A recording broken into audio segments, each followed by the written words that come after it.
Avoir raison trop tôt, c'est avoir tort. Et le diplôme, c'est une fausse sécurité. Je connais plein de gens qui ont des diplômes et qui sont au chômage. Les codeurs, c'est mort. Donc il faut qu'on soit des êtres humains d'abord. Et si on veut concurrencer l'IA sur son domaine, on va être très très mal parce qu'elle va aller plus vite que nous. On le voit déjà aujourd'hui.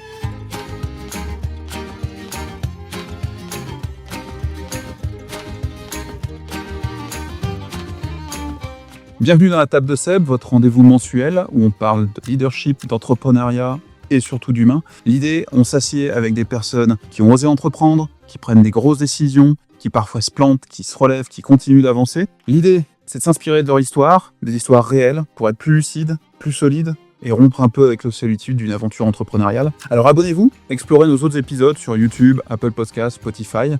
C'est en partageant qu'on progresse. Commentez, interagissez, donnez-nous votre avis, donnez-nous des idées aussi pour continuer. Nous, ça nous motive à vous trouver d'autres invités inspirants. Pour les prochaines actualités, retrouvez-moi sur LinkedIn, sur Instagram. Je m'appelle Sébastien Weinberg. On y va. Je reçois un visionnaire qui a anticipé l'ère du numérique avant tout le monde, qui a planté sa première boîte pour mieux rebondir.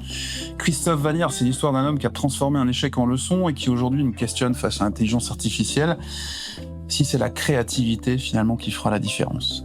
Christophe Vanière, c'est un parcours en montagne russe, un sportif d'élite en volley dont la carrière s'arrête brutalement à 16 ans suite à un accident grave, un étudiant prometteur à l'EPFL et qui plaque tout pour se consacrer à sa start-up. Il emploiera jusqu'à 10 personnes en pleine naissance du web suisse, ça va être passionnant. Un entrepreneur qui découvre la dureté du système quand, après justement avoir craché sa première boîte, on lui refuse un poste de cadre parce qu'il n'a pas le bon diplôme, le bon bout de papier. Alors aujourd'hui, il dirige l'école 42 à Lausanne, il s'apprête à conquérir Zurich, on va en parler. Mais vous y trompez pas, sous ses airs de gourou de la tech, Christophe plaide pour qu'on envoie les enfants dans la forêt et qu'on leur apprenne le théâtre pour leur donner des armes face à l'IA. Ça va être intéressant. Alors on va parler de la panique des entreprises face à l'IA, on va parler du génie de Xavier Niel en créant 42, de pourquoi dans un monde de machines où tout va si vite, c'est peut-être justement de perdre son temps qui peut nous sauver. Bienvenue à la table de 7, Christophe, merci d'être là. Peut-être je peux te demander de te présenter un petit peu, j'ai fait un petit peu un rapide parcours, mais que dire de plus? Non, mais je trouve que ce qui est intéressant dans ce que tu présentes, c'est effectivement ce parcours de vie d'entrepreneur. Je rajouterais que je suis papa. Ouais. On a parlé en filigrane, bien évidemment, de deux jeunes enfants. Ils ont bientôt 18 et 20 cette année. Donc, ça, c'est aussi un parcours de vie. Et je suis un passionné, un aventurier. Ce qui me caractérise dans ce côté entrepreneur, c'est que j'aime pas quand ça ronronne. Moi, je suis vraiment un constructeur, je suis un builder. Donc, c'est peut-être ça qui est à rajouter avec ce que tu as à décrire. Je te remercie pour tes mots. C'est souvent une constante dans les profils d'entrepreneurs qu'on reçoit. C'est un hasard. La routine, ça me plaît pas, c'est l'idée de construire. Et il faut savoir s'arrêter quand c'est le moment et puis de passer à quelqu'un qui sait gérer et pas forcément construire. C'est juste. Tu viens d'où ? Moi, je viens du Gros-de-Vaud en termes d'origine. Je suis né à Lausanne. En fait, je suis un gars qui est pas beaucoup sorti de son coin. J'ai bossé un peu à Zurich, à Genève, mais je suis assez local et j'ai beaucoup eu de plaisir à développer toutes ces compétences ici en Suisse romande. Le Gros-de-Vaud, c'est un peu au-dessus de Lausanne ? Gros-de-Vaud, c'est Échallens, c'est le grenier à blé de la Suisse. C'est là où c'est grâce à ce genre d'endroit qu'on fait du pain, etc. Et j'y suis retourné habiter. Alors, j'ai jamais vécu quand j'étais petit. Moi, je suis né de la région lausannoise. Et quand j'ai voulu m'acheter une maison, j'avais plus trop le choix. J'avais pas les moyens de me payer une maison à Lausanne. Donc, je suis allé du côté du Gros-de-Vaud, voire même encore plus loin qu'Échallens. J'ai vu que tu avais apporté une petite boîte, c'est quoi ? Tu m'as dit ça vient de là-bas. Exactement, on parlait de spécialité locale. Ouais. Le taillé au Grebon. Tu veux que je te montre ? Ah bah vas-y. La maison du blé et du pain, c'est le point vraiment à Échallens où on trouve un peu les spécialités. Je t'ai amené 2 taillés, le salé, le taillé au Grebon, donc un truc un peu gras, etc. Ouais. Et le sucré, le taillé de Goumois, qui a une spécialité vraiment. Goumois, c'est un petit village à côté d'Échallens. Ouais. Et on va pouvoir goûter ça tranquillement pendant le... On est refait, on va passer un bon moment, je crois. Ça va être bien. Je suis désolé, je vais couper la belle boîte. Mais... Hop. Tac. Ça montre qu'on est des manuels quand même. Ouais, au final. Tu disais, on est devenu patron, c'est parce qu'on n'était pas bon, c'est parce qu'on était plus manuel au final. C'est parce qu'en tout cas, on n'était pas des bons techniciens, sinon on serait des techniciens. Écoute, moi j'avais apporté un petit truc aussi. Le domaine de la Capitaine, parce que je passe souvent devant en vélo. Quelle bonne idée. Pourquoi ? Tu connais la petite histoire de la Capitaine à 42 ? Non. Que je te raconte, parce qu'en fait, quand j'ai démarré 40 de Lausanne il y a 5 ans maintenant, je voulais avoir du vin pour faire la fête, parce que j'aime bien faire la fête. Et mon père m'a dit, moi je lui dis, je veux du local, je veux du bio, je veux du blanc, du rouge, du rosé. Il me dit, Capitaine, il faut vraiment prendre ça. Et donc du coup, on a commandé 1000 bouteilles de la Capitaine, merci bien. 1000, tant qu'à faire, on allait faire la fête. Des étudiants. Non, c'était pour les mécènes, hein. C'est pas pour les étudiants, bien évidemment. Et effectivement, ça fait 5 ans qu'on boit que du vin de la Capitaine aux soirées 40 de Lausanne. Très bon domaine. Et ils sont pas du tout sponsors. Enfin, je demande. Non, alors nous non plus, hein, mais un bon produit. Moi, je passe devant en vélo à chaque fois que je pars de chez moi faire une sortie en vélo, et c'est un domaine que je trouve superbe, qui est très bon. Alors, si on parle un petit peu, j'aimerais qu'on explore un petit peu le début, non pas le début de ta carrière, le début de ta vie, pour bien comprendre comment tu te construis et comment tu arrives à être l'entrepreneur que tu es aujourd'hui. Tu m'as parlé en préparant l'épisode que tu avais été un sportif d'élite en volleyball, c'est ça ? Exactement. Tu as commencé quand ? J'ai commencé le volleyball, je crois que j'avais 8 ans. Mon père en faisait déjà, donc je l'accompagnais sur les tournois. J'ai commencé à 8 ans, mini-volley, etc. Puis à 13-14 ans, c'est devenu sérieux. Assez pour rejoindre les équipes vaudoises, pour commencer à être dans 2 équipes junior B, junior A. Et à 15 ans, j'étais en équipe suisse et je suis rentré en gymnase sport-études, qui permettait d'avoir les cours le matin et l'entraînement. À ce moment-là, j'étais à 25 heures de sport par semaine. Donc j'avais pas du tout ce physique-là, hein, on va être très clair. Et là, tu m'as dit, à 15-16 ans, ça change. Je me suis pris un camion dans la gueule. Je vous déconne ça. Franchement, zéro plaisir. Effectivement, donc 2 genoux pétés. Pour le sport, c'est pas génial. Et en plus, j'ai vécu quelque chose d'assez... Alors, j'ai survécu, d'abord, bonne nouvelle, je m'en suis remis plus ou moins. Il paraît que physiquement ça va, mentalement on discute. Je me suis retrouvé dans une classe de sportifs d'élite où quand je suis revenu avec mes béquilles, j'étais exactement la pire crainte qu'il pouvait avoir. Et en fait, je suis resté, j'étais en première gymnase, fin de première, je suis resté encore une année entre rééduc et opération. Et en fait, c'était très difficile pour moi et pour eux de partager ça, en fait. Et je trouvais intéressant comme expérience humaine. C'est-à-dire que tu t'es retrouvé à l'écart du groupe ou... Ouais, mais pas par méchanceté, hein, vraiment, par juste que je représentais leur pire peur. Et après, j'ai redoublé parce que quand même au bout d'un moment, et puis là, je me suis lancé dans d'autres activités, président du gymnase, j'ai créé le journal du gymnase, j'ai commencé à faire des activités associatives. Voilà, donc c'est mon côté entrepreneur qui a pris le relais sur mon côté sportif, en fait, à ce moment-là. Effectivement, du coup, ta première boîte, tu m'as dit, tu l'as eue quand tu étais encore étudiant. Oui. Au tout début de tes études. Ouais, on l'a créé en 96, j'avais 20 ans. Et c'était quoi ? C'était une boîte qui s'appelait Mondanet. On a créé une association d'abord pour faire la première plateforme d'information pour les jeunes sur Internet. 96, Internet a été créé en 89, mais la première connexion commercial, c'est 92. Boris, Infomaniac, on est 94, des choses comme ça. Hein, donc on parle d'une période où les gens ne sont pas connectés, en fait. Les gens ne savaient même pas ce que c'était, Internet. Donc on a créé d'abord une plateforme pour les jeunes, on a migré la plateforme Ciao, qui était sur Vidéotex, le Minitel des Français, sur Internet. Et puis on a essayé de vendre, parce qu'on avait des compétences à ce niveau-là, on a essayé de vendre nos services pour créer des sites web. Je me rappellerai toujours la gravière Sagrave à Ouchy. On lui a envoyé, on a récupéré les trucs, on a fait le site web, on lui a envoyé une lettre pour qu'il ait regardé. On le rappelle au bout de 2 semaines, pas de nouvelles. Puis il me dit, mais j'ai pas Internet. Faut juste se mettre dans le contexte. En 98, il avait pas Internet. Donc je dis, vous avez quelqu'un, vous connaissez ? Ah oui, mon fils, il est à la maison. Allez voir chez lui. Donc on avait une boîte qui avait payé pour un site web, qui avait même pas, le patron avait pas Internet. Donc c'est en ça que je disais dans l'intro que t'as anticipé l'ère du numérique, parce que t'es parti sur un truc où t'es presque en avance sur ton temps, quoi. En avance sur tes clients. Et en fait, ce qui est assez rigolo, c'est que j'ai anticipé, alors totalement par hasard, entre 2 opérations, je cherchais un job d'étudiant, mon père bossait à l'EPFL dans un labo. Il me dit, écoute, on doit faire la page web du labo, je sais pas ce que c'est, tu viens. Puis on était en 93, et je vais faire une page web avec Notepad ou un truc comme ça, HTML 2.0, les CSS n'existaient même pas. Puis j'ai découvert ce qu'était Internet. Donc c'est du bol, hein. Enfin, je veux dire, j'aurais pu passer à côté, mais dès le début, c'était un truc qui m'a passionné par rapport à ce que ça nous ouvrait comme capacité. Je pense qu'il y a des gens qui nous écoutent qui n'étaient même pas nés, potentiellement.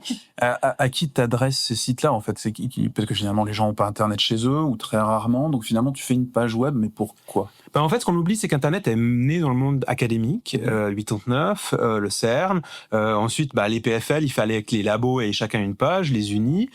Et C'est 92, 93, c'est le début de information. marketing digital. Du coup, on est là, voilà les projets qu'on fait, on publie nos articles, nos travaux, et ça permettait de recruter des docs, des post-docs, des gens qui venaient travailler.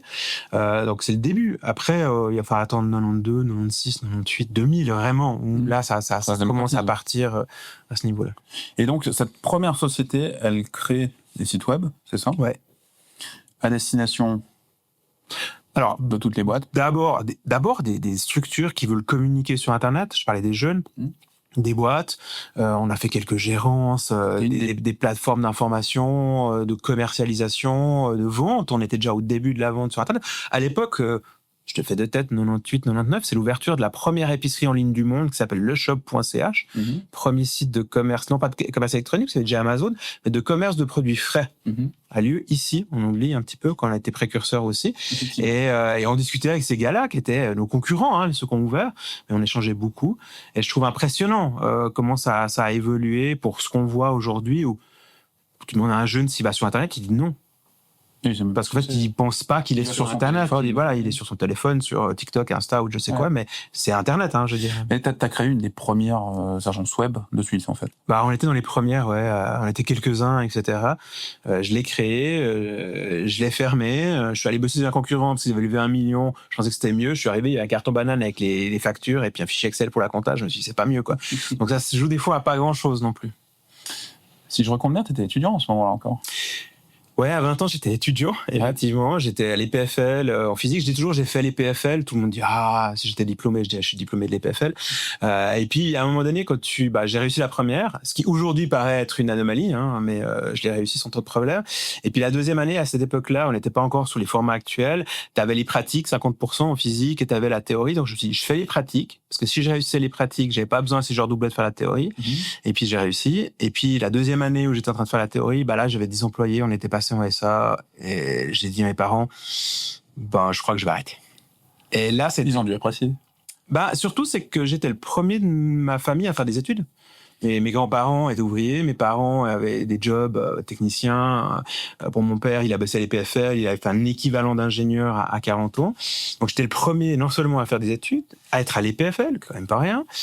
Et je dis, j'arrête. Et t'étais certainement le premier à être entrepreneur chez dans ta famille, non ? Peut-être, ouais. Je pense que mon père est beaucoup entrepreneur. Il l'a fait de plein de manières différentes. Il l'a refait sur le tard après coup, avec le vin justement. Mais vraiment se lancer ils ont pris un temps. Alors j'avais de la chance parce que l'accident m'a offert un truc. C'est un peu d'argent. Parce que j'étais pas fautif. Et donc, j'avais un capital de 50-60 000 francs que j'ai pu investir aussi dans cette start-up à un moment donné, que j'ai perdu complètement, bien évidemment, mais qui m'a donné une super expérience aussi dans ce rôle de patron. Mais 20 ans, j'étais patron, 22 ans, j'étais PDG de ma boîte avec des employés, 23 ans, on avait été racheté par une entreprise qui était 40 personnes. J'étais directeur, le plus jeune après moi, il avait 45 ans. Et un petit clash. Et je les adore. Coucou, Sylvain. Tu fais un peu partie d'un club des pionniers, genre dans les années 96, 98, 2000. Il y avait effectivement Boris d'Infomaniac, il y avait le Shop, vous étiez pas nombreux finalement. C'est quoi l'ambiance un petit peu dans ces années-là, quand l'essor d'Internet, tu le vis comment ? C'est une ambiance de fou. Ouais. On avait des potes qui avaient fondé Petrel, Span, à l'époque, qui était une fournisseur d'accès à Internet. Ils l'ont vendu à Cable Wireless, 57 millions. Puis la vraie question, c'était, et là, tu seras plutôt golf ou avion quand on aura réussi? Non, mais sérieux, on se mettait autour d'une table comme ça, on mangeait à midi, puis on disait, mais quand on sera riche, on fera quoi? C'était complètement déconnecté, mais on bossait 60-70 heures. Moi, je me rappelle, j'arrivais le matin, j'étais plutôt l'équipe de jour, j'arrivais le matin à 7-8 heures, je nettoyais les bières, je vidais les cendriers, je commençais à bosser, à 11 heures, j'ai le café, à midi, j'allais descendre en bas pour réveiller les copains, pour qu'on continue, quoi. Puis ils avaient fini à 2 heures du matin. Donc, la vraie start-up, alors c'était pas un garage, nous, c'était un squat, on était à la place du château, dans un environnement alternatif, et on avait récupéré. La place du château à Lausanne, tu avais l'ancienne université de chimie. On avait récupéré un câble qui était connecté à Dorigny à l'université. On avait Internet full stack gratuitement. Ils avaient oublié de débrancher. Donc, tu vois, le genre de truc, quoi. C'était ça à l'époque. C'était un truc de fou. Une belle ambiance. Tu m'as parlé du GoMio. Ouais, alors ça, c'était après, quand j'ai changé, j'ai quitté ma boîte, suite au rachat. Alors, quand je dis j'ai fondu ma boîte, on me dit, tu bosses encore? Je l'ai sauvé de la faillite, on va pas déconner, quoi. Mais on avait au moins évité les licenciements et ces problèmes-là. Je me suis retrouvé à un moment donné, je dirais indépendant, j'ai créé une petite structure pour pouvoir bosser. Et je me suis retrouvé sur un projet avec Goemio à travers l'intermédiaire de quelqu'un ici. Alors que je me suis retrouvé à Paris. Déjà pour moi, le provincial entre guillemets, d'être à Paris, bosser pour Goemio pour essayer de mettre leur guide sur Internet. On est en 99. 2000 à ce moment-là. Donc déjà mettre le guide sur Internet pour eux, ils se posaient la question ça a du sens ou pas. Et il y a un truc que je me rappellerai toujours parce que comme on monétarisait ça, c'était un peu la grande question à ce moment-là. Je dis mais il faut travailler avec les restaurants pour que les gens puissent réserver en ligne. Et franchement les gens me disaient mais jamais personne ne réservera des restaurants sur Internet. Et c'est rigolo parce que avoir raison trop tôt, c'est avoir tort. Exactement, c'est exactement là que je voulais t'emmener. Ça t'est arrivé plusieurs fois, ça, d'avoir raison trop tôt et d'avoir tort? Ah ouais, pas plus tard que hier. Non, mais alors je pense que moi j'ai cette capacité de voir des choses en toute modestie, et maintenant j'ai plus de maturité pour savoir que ça sert à rien d'être la locomotive si les wagons ils suivent pas. Donc il y a plein de choses que j'aperçois, que je vois, dont je me garde de parler des fois aussi, parce que la bonne information, la mauvaise personne au mauvais moment est pas une bonne information en fait. Et je pense que c'est intéressant de voir ceci. Et puis à l'inverse, c'est de pouvoir sentir quand tout d'un coup, l'exemple de Caron dont on en reparlera, quand tout d'un coup, voilà, là c'est le moment, et puis il faut y aller, puis on y va. Puis on essaye. Et moi, j'aime bien... moi, je suis assez de la théorie du why not. On essaye, pourquoi pas. Quand tu proposes un truc, il y a plein de gens qui disent « Mais pourquoi ?» Mais pourquoi pas? On essaye. Puis ça marche. Ça marche pas, mais c'est pas grave. Puis peut-être la même idée qui a pas marché 2 ans avant, elle marchera 2 ans après, puis on réessaye. Donc c'est pas parce que j'ai échoué à faire un truc une fois que je me dis « Ah, mais je ferai plus jamais. » Non, c'est juste pas le bon. Alors effectivement, s'il y a des témoignages auprès de nos auditeurs où vous avez eu raison trop tôt, dites-le nous. Je pense qu'il y a plein d'exemples à prendre, ça peut être assez croustillant. Tu m'as parlé d'un peu une gifle que tu as pris parce que tu n'avais pas le bon diplôme, parce que tu n'as pas fini le PFL, justement, tu l'as fait, mais... J'ai pas eu le diplôme, non, j'ai un bac, c'est tout. Tu as postulé... Raconte-moi un peu cette histoire. Tu as postulé à un poste. Je remets le contexte. On est en 2000-2001. Toute la bulle Internet explose. La boîte dans laquelle je bossais, qui avait élevé 1 million, les gens qui avaient investi, qui étaient une des premières banques en ligne, ont fait faillite en 3 mois. Donc, il y aura pas le 2e million. Donc, à un moment donné, il faut aller se mettre à l'abri, quoi. Je veux dire, il faut manger quand même. Je postule à un job de chef de projet dans le monde de l'informatique bancaire. Rien à voir. J'ai un pote, un de mes anciens associés de ma première start-up qui bosse là-bas, qui me dit on cherche des gens compétents, chef de projet, viens. Je postule à ce job-là. J'ai ce job-là, mais en fait, on me fait signer un contrat d'analyste concepteur de niveau 1, c'est-à-dire en gros développeur, donc c'est la première fois de ma vie que je signe un contrat de développeur, et je pense la seule. Puis je dis, bon, moi je m'en fous, il y a un job, ça a l'air super intéressant, le salaire était correct, c'est pas grand-chose, mais moi je sortais du monde des startups, je veux dire, quand on touchait notre salaire, on était content. Faut être très simple. Donc on sort là-dedans, on y va, et puis j'arrive, puis je me dis, bon, ils ont changé de besoin, ils m'ont engagé, et en fait, il y avait besoin d'un chef de projet. Donc j'ai fait chef de projet pendant 1 année, puis après j'ai compris, j'avais pas le diplôme. Donc on m'a pas engagé comme chef de projet, on m'a engagé comme analyste concepteur. Puis là gentiment je leur dis moi voilà mon cahier des charges, voilà ce que je fais. Maintenant il faut aligner les bidons parce que le titre est quand même ceci d'important. Je parle pas du diplôme, mais le fait d'être chef de projet puis qu'on dit t'es chef de projet ou un truc équivalent, ça te permet d'asseoir ta responsabilité face notamment au client, à l'équipe. Les choses se font plus naturellement au sein d'une équipe.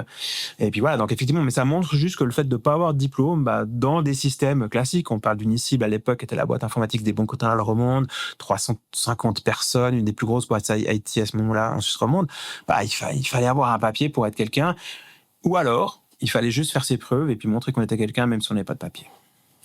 Et est-ce que cette expérience-là, qui pique un peu l'ego, je pense, ça a un lien avec 42 aujourd'hui ? C'est une revanche? Alors, non, c'est pas une revanche, mais oui, ça a un lien. Moi, j'ai toujours considéré que la compétence primait au diplôme, que la compétence primait aux cravates, que la compétence primait à beaucoup de choses. Et je connais des gens super compétents qui étaient carrossiers. Je bossais avec des gens super compétents qui avaient aucune formation, et je bossais avec des gens super compétents qui avaient des super papiers aussi. Je veux dire, c'est pas parce que t'as un papier que t'es nul, il faut pas déconner non plus. Et effectivement, ce qui m'a plu quand j'ai découvert 42, c'est de retrouver cette idée-là, de dire le papier, c'est pas la chose la plus importante. Alors, on a aussi des diplômes à un moment donné dans le contexte de 42, mais c'est l'envie, c'est la compétence, la capacité d'apprendre. Puis si c'est un diplôme, tant mieux. J'ai fini par faire des diplômes parce que je trouvais ça intéressant, d'apprendre aussi. Mais je pense que ce qui est intéressant, c'est d'apprendre, c'est de sortir de sa zone de confort. Et le diplôme, c'est une fausse sécurité. Parce que je connais plein de gens qui ont des diplômes et qui sont au chômage. Donc voilà, on leur a dit, t'as un diplôme, t'auras un job. C'est pas vrai. T'as un job parce que tu sais faire des choses, parce que t'as envie de faire des choses et que t'es prêt à changer dans un monde qui change de manière. Enfin, il y a plein de gens qui ont des diplômes qui ont rien à voir avec ce qu'ils font aujourd'hui. Ouais. Mais c'est la capacité à changer, quoi, à s'adapter. Et ça fait important. Ensuite, donc t'es rentré effectivement chez Unicip, t'as passé plusieurs années dans le monde bancaire. Ouais. Avec un salaire garanti. Entre guillemets, garanti, ça reste une... Alors oui, j'avais pas à me soucier de mon salaire en fin de mois, quoi. Comment on garde sa flamme quand on est dans un bac à sable corporate? Parce que tu étais intrapreneur, tu m'as dit. Mais voilà, ça reste un cadre très corporate. T'es entrepreneur dans l'âme, au final. Donc, qu'est-ce qui fait que t'es resté aussi longtemps? D'abord parce Unicip a eu à cette époque-là l'intelligence de faire venir des gens du monde des startups, de savoir qu'il fallait changer. On est début 2000. Le digital est en train d'arriver. Malgré la chute de la bulle Internet, on sait que c'est là, ça va continuer. On est en train de construire les plateformes de e-banking. Et donc, on a mélangé, je dis collectivement, Unicip a fait le choix d'aller chercher des start-upers, de mettre des anciens de l'informatique bancaire, de les mettre dans une salle, puis de dire « démerdez-vous », et de leur laisser un peu de liberté. C'est super important ce que je suis en train d'expliquer, parce que c'est exactement le moment où on est en train de voir faire ça à l'IA. Je fais une conférence pour la session des banques vaudoises en disant « mais on sait très bien comme on l'a fait il y a 25 ans. Il faut juste refaire la même chose. Il faut prendre des fous, des gens normaux, les enfermer dans une salle, puis leur laisser la liberté. Puis de créer cet espace où on a inventé des choses, puis au bout d'un moment, on les a industrialisées. Et puis aujourd'hui, on est là, on est dans cet espace d'industrialisation. Il faut recréer de l'espace, et puis il faut de nouveau permettre cette partie-là. Et ça, c'est ça qui m'a plu. Et ce côté intrapreneur matchait bien.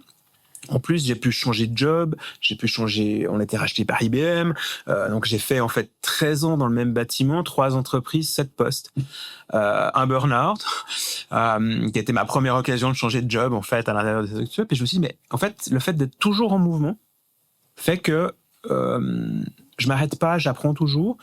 Et puis en plus, vu que j'aime construire, j'ai pas besoin de gérer trop longtemps. Une fois qu'on a construit les plateformes, etc., ok, je passe à quelqu'un d'autre. Donc j'ai cette chance-là. C'est peut-être la première fois aujourd'hui avec 42 où je change un peu de point de vue. Peut-être c'est l'âge, j'ai 50 ans maintenant. Où je me dis, là, j'ai construit quelque chose qui doit perdurer, puis je peux pas le quitter. Maintenant, c'est trop tôt. C'est ton aventure, quelque part. C'est pas c'est mon la sienne. Et puis surtout, il y a un impact social énorme, et puis il faut la laisser grandir. Et malheureusement ou heureusement, je l'incarne très fortement. Alors quand je dis malheureusement, c'est parce que du coup, moi, en sortir, ça peut mettre en danger l'aventure 42 Lausanne. Là-dessus. Puis heureusement, parce que ça a permis de le faire aussi, même si on est une équipe, on n'arrête pas de dire. Ça, c'est un vrai problème de l'entrepreneur. On n'arrête pas de dire on est une équipe, etc. Puis en fait, à la fin, on incarne quand même beaucoup de choses. D'abord, on a créé cette équipe, on la manage, on a un esprit qu'on partage à ce niveau-là. Et ça, c'est super intéressant d'en être conscient, sans prendre la grosse tête non plus. Oui, toujours en respectant effectivement l'équipe et reconnaissant. Parce que sans l'équipe, moi, je fais rien. Exactement. C'est dans les deux sens. Ouais. 42, tu l'as monté en quelle année? 42 Lausanne. 42 Lausanne. Ouais, alors merci. 42 Lausanne, en fait, je l'ai construit. On a créé l'association en janvier 2000. En se disant que la grippette, là, ça allait passer. On est visionnaire. 2020.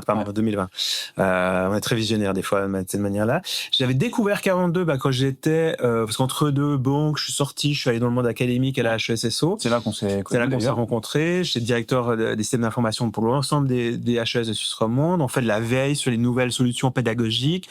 Je découvre 42 à Berne, à une conférence. Je dis, oh putain, c'est génial ce truc-là. Franchement... entrepreneuriat, formation par soi-même avec les autres, esprit vraiment start-up, voilà, vraiment ça me plaît. Je me dis, moi, c'est des gens-là que j'aime bien engager, et pourquoi on n'a pas ça en Suisse romande? Je retourne au boulot, mais enfin, tu connais le truc, quoi. T'as super idée, puis le lendemain, t'es submergé de boulot. 6 mois après, je les revois.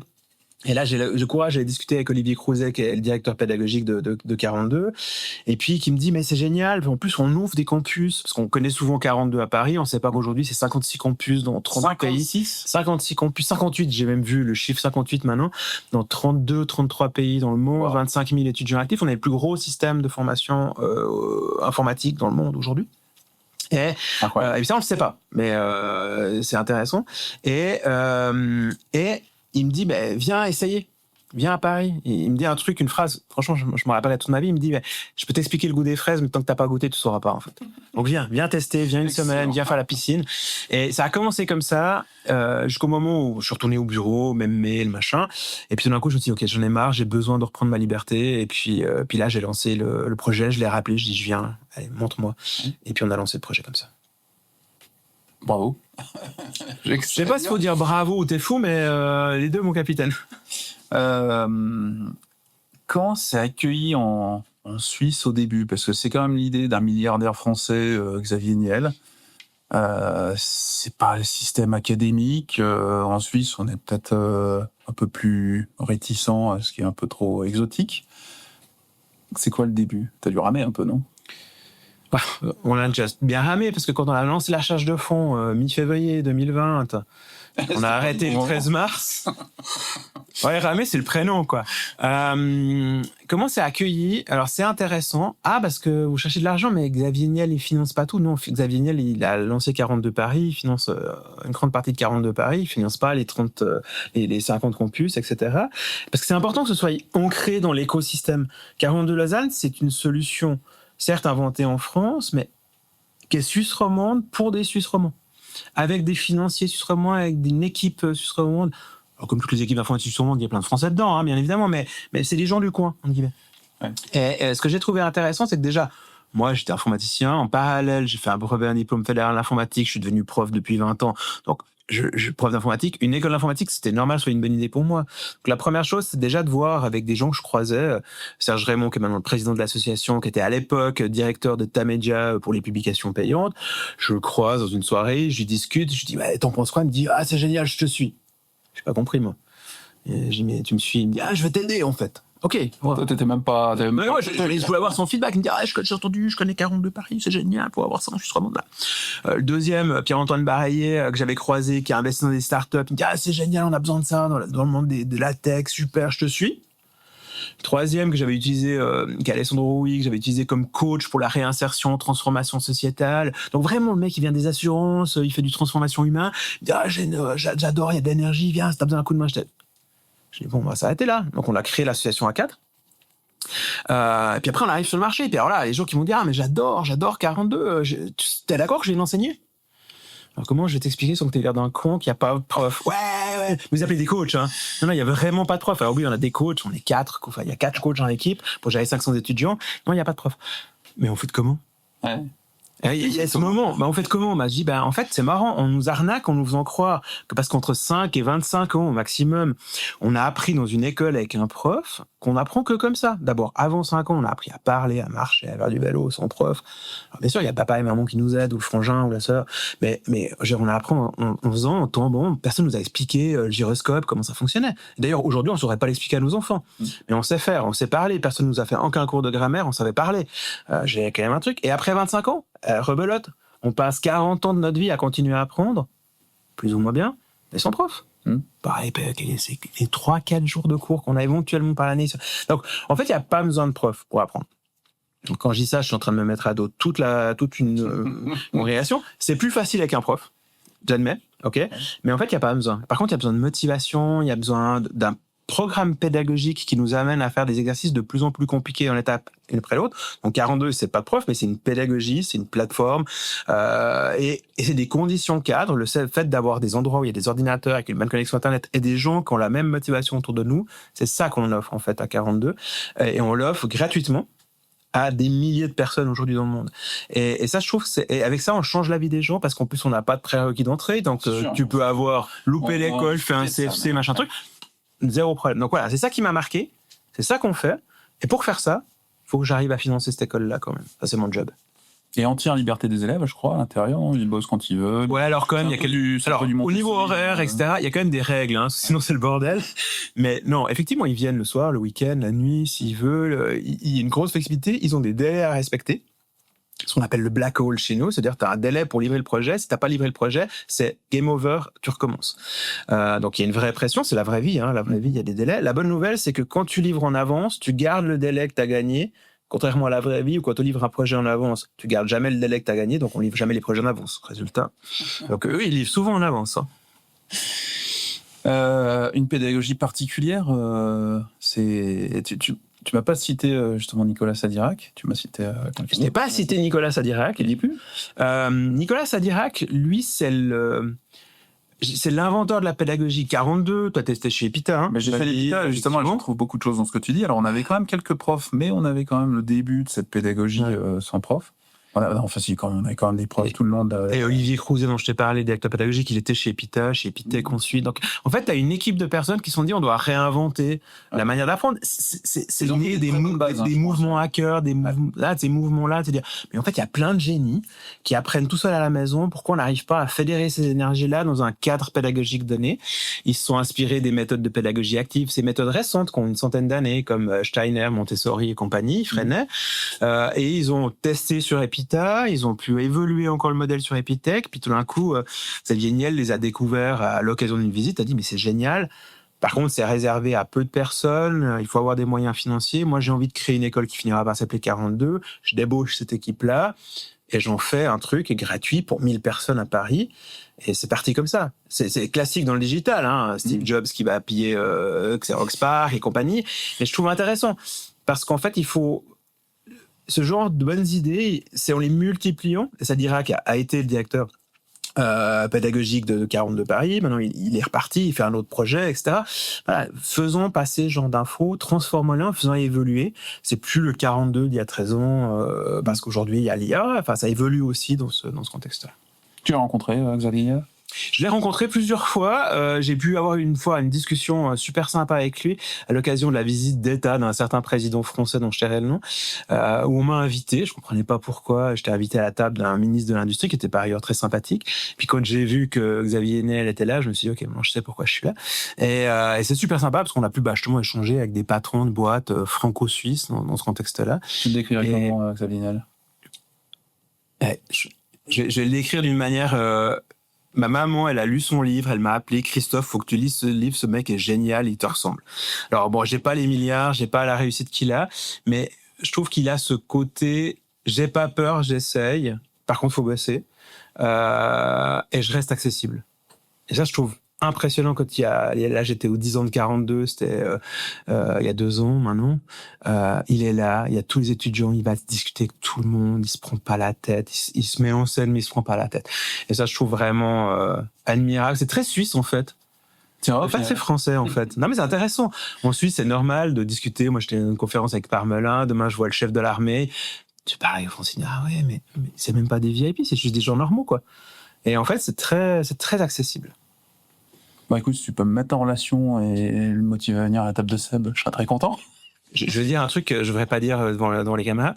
Il répond à ses mails, pour de vrai. Pourtant, j'avais lu qu'il ne les lisait pas, justement. C'était un truc que j'avais vu passer il y a 10-15 ans, où je reçois 1500 mails, je ne les dis plus. Non, alors, il lit très vite, mais non, mais franchement, il a cette accessibilité. C'est incroyable. Je sais qu'il est, il est un peu décrié, il est controversé, finalement, comme tous les gens qui sortent un peu du lot. À tout le monde. Exactement. Moi, je suis un mec que j'admire. Donc, voilà. C'est bon, petit message. Partage. Diplôme, parce que tu as eu cette expérience où tu n'avais pas le bon diplôme, donc on t'a pas mis dans la bonne case. Chez 42, vous donnez un diplôme? Chez 42, on donne 2 diplômes. En fait, on donne d'abord un diplôme d'école, qui est plus un certificat qu'un diplôme, qui montre ce que tu as fait, etc. Et puis aujourd'hui, notamment grâce au fait que 42 existe en France depuis plus de 10 ans, a été reconnu par l'État français et peut délivrer un diplôme français, nous, on a un accord avec 42 pour pouvoir délivrer le même diplôme français ici en Suisse. Là, on a eu nos 3 premiers diplômés ce qu'on appelle en France le RNCP, le Registre national des compétences professionnelles. Donc, c'est un diplôme qui n'est pas dans le système académique académique dans le système de formation continue qui reconnaît les acquis. Et en fait, ce diplôme-là est reconnu dans le système des diplômes européens comme l'équivalent de ce qu'on va appeler en Suisse un brevet ou un diplôme fédéral selon le niveau. Ou le terme allemand qu'on va utiliser aussi en Suisse depuis cette année, c'est Professional Bachelor et Professional Master. Et j'aime bien ce terme-là parce que dans les bachelors ou les masters, t'as les bachelors universitaires, t'as les bachelors HES et t'as les bachelors professionnels.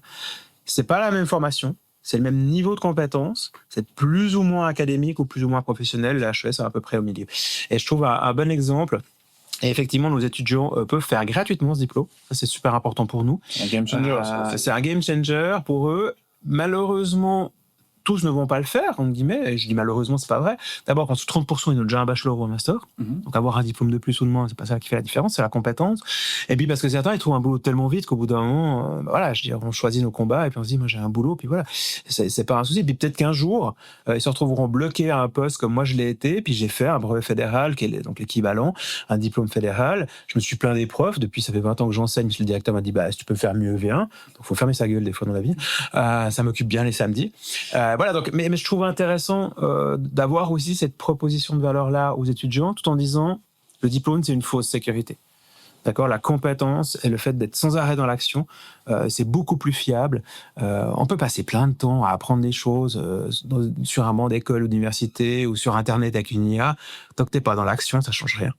En fait, c'est la mise en action qui est importante. Tu me disais en préparant un peu l'entretien, c'était tu cherches pas à donner des diplômes en fait. Tu cherches à donner un job au final. Mais en fait, c'est ça. Le vrai diplôme que tu as en 1942, c'est un job. Quel que soit le 42 dans le monde. Et ça, je pense, c'est super important parce que dans le job, non seulement tu développes ta compétence, mais tu développes l'action de ta compétence.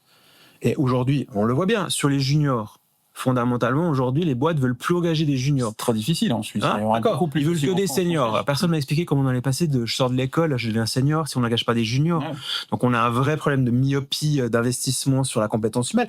On parle de ressources humaines. Il faut juste investir sur les ressources humaines dans ce contexte-là. Et effectivement, moi, ce que je trouve intéressant d'offrir un emploi, c'est que là, tu offres plus qu'un diplôme, tu offres une expérience professionnelle qui va te faire grandir. Parce que ceux qui sont au groupe MUT, à l'âge des marques comme ça, partenaires, ou à la BCV ou chez Infomaniac, qui sont nos partenaires, au bout de 2 ans, c'est bon, ils sont plus juniors. Ils sont sur le marché, ils continuent à apprendre et ils peuvent revenir à 42 toute leur vie, ils continuent à se former parce que, de nouveau, la formation s'arrête à la fin de ton diplôme, ça veut rien dire. La formation, c'est tout au long de la vie. Et tout au long de la vie, le problème, c'est quoi ? C'est de trouver un temps dans ton agenda. On parlait de la flexibilité. Quand tu as fait 42 il y a 10 ans, disons que tu as fait 42 à Paris, tu as envie de revenir, c'est gratuit. Tu viens le lundi après-midi, à 15h, tu as une urgence, tu retournes au bureau, tu viens le samedi soir, puis à Noël, à la place de voir les beaux-parents. Tu peux faire ça. Tu viens de m'exploser le cerveau. Pardon, on recommence. Non, j'ai bien compris ce que tu veux dire, mais c'est un modèle, je l'avais même pas vu venir. C'est-à-dire que t'as fini 42, t'es parti bosser, des années se sont passées, les technologies ont évolué, tu veux te remettre en selle, exactement ce qu'on se disait au début, faut s'adapter, faut s'adapter au marché, faut suivre les évolutions. Donc tu reviens chez 42, ta place elle est réservée quelque part, on t'accueille. En plus, de toute façon, les campus sont vides parce que les gens ils sont à la maison le soir, etc. Je te donne un exemple. Pourquoi c'est arrivé ça ? Donc là, tu bénéficies d'une structure pédagogique, d'un programme pédagogique adapté, réaffiné. Je te donne un exemple. Pourquoi c'est arrivé ? C'est super intéressant, parce que là, on parle d'entrepreneuriat. 2013, première volée 40 de Paris, les premiers sortent au bout de 2 ans. OK, ils vont sur le marché, trouvent un job, nickel. 2016 ou 17, j'ai un doute maintenant, module d'IA, machine learning, deep learning. Ouais. Premier module d'IA vraiment à 42. Donc ça date un petit peu. Puis les gars disent, pardon, mais moi, il n'y avait pas quand j'y étais. Je peux revenir ? Puis là, il y a 2 solutions. Toi, tu dis, mais pourquoi tu veux revenir ? Moi, j'ai besoin des places. Toi, tu dis, pourquoi pas ? Et la réponse a été pourquoi pas. Donc les gens sont revenus, ils ont fait les modules. Qu'est-ce qui s'est passé ? D'abord, ils ont continué à apprendre. Mais en plus, quand ils sont revenus, tous les jeunes, entre guillemets, parce qu'on est plus ou moins jeunes à 42, ils se sont dit, ah, mais comment ça se passe, etc. Puis ils sont repartis avec des stagiaires ou des employés. Ouais. Puis ils se sont dit, mais en fait, c'est génial. On peut dialoguer sur comment créer une communauté d'alumni. Tu dis, mais il n'y a qu'à les laisser revenir. Ils vont se créer tout seuls. Et ça marchait avec l'IA, machine learning, deep learning. Ça marchait avec plein d'autres choses, blockchain, cybersécurité. Et ils reviennent quand ils veulent. Et quand ils veulent, ils ont de la motivation, et puis tout d'un coup, ils arrivent, et puis ils ressourcent d'abord leur envie, ils échangent avec les autres, et ils repartent.